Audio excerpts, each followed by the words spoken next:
Autoimmune hemolytic anemia, or AIHA, is a rare type of anemia. When you have anemia, your bone marrow doesn't make enough red blood cells. Or these cells don't work as well as they should. Red blood cells carry oxygen to your body. When you have too few red blood cells, your body can't get enough oxygen, leaving you feeling tired or short of breath. What is AIHA? Red blood cells are made in the spongy material called bone marrow deep inside your bones. These blood cells normally live for about 120 days. If you have autoimmune hemolytic anemia, your body's immune system attacks and destroys red blood cells faster than your bone marrow can make new ones. Sometimes these red blood cells live for only a few days. Most people who get AIHA are middle-aged or older. It's rare in children, and it usually shows up soon after a viral illness and goes away on its own. If your teenager gets it, it could be a sign they have some other health problem.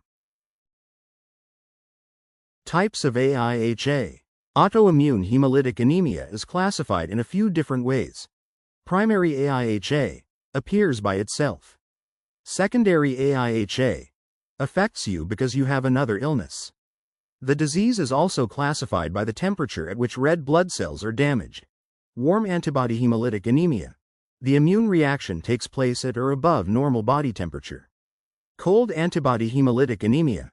Red blood cells are destroyed when you're exposed to cold. Autoimmune hemolytic anemia signs and symptoms. Many of the symptoms of AIHA are the same as those of other forms of anemia.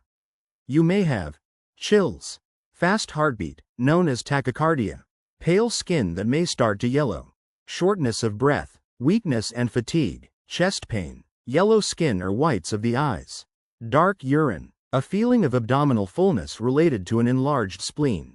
Some symptoms are different depending on which type of AIHA you have.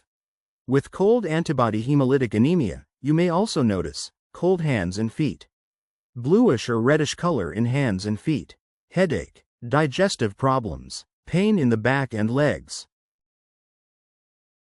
AIHA causes. You can get autoimmune hemolytic anemia if you have an autoimmune disease like lupus. Normally, when your immune system spots foreign invaders like bacteria and viruses, it makes proteins called antibodies to attack them. When you have AIHA, your immune system makes antibodies that mistakenly attack your own red blood cells. Other diseases and medications can also cause autoimmune hemolytic anemia.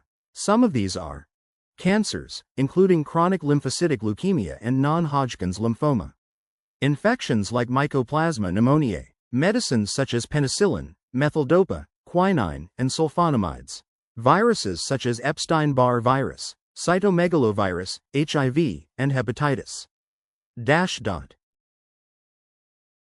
AIHA diagnosis. If you think you could have any type of anemia, you should talk to your doctor. They may refer you to a hematologist, a doctor who specializes in blood diseases. They'll most likely discuss your past medical history, medications you take, and talk about your symptoms.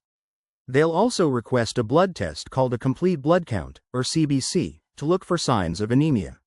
This test measures the number of red blood cells, white blood cells, and platelets, the size of your red blood cells, the protein in your red blood cells that carries oxygen, how much space red blood cells take up in your blood. A low red blood cell count and low hemoglobin and hematocrit levels are signs of anemia.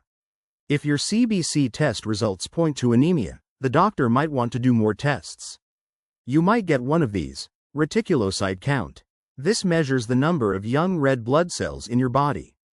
A high reticulocyte count means your bone marrow is making a lot more cells to replace the ones your body has destroyed.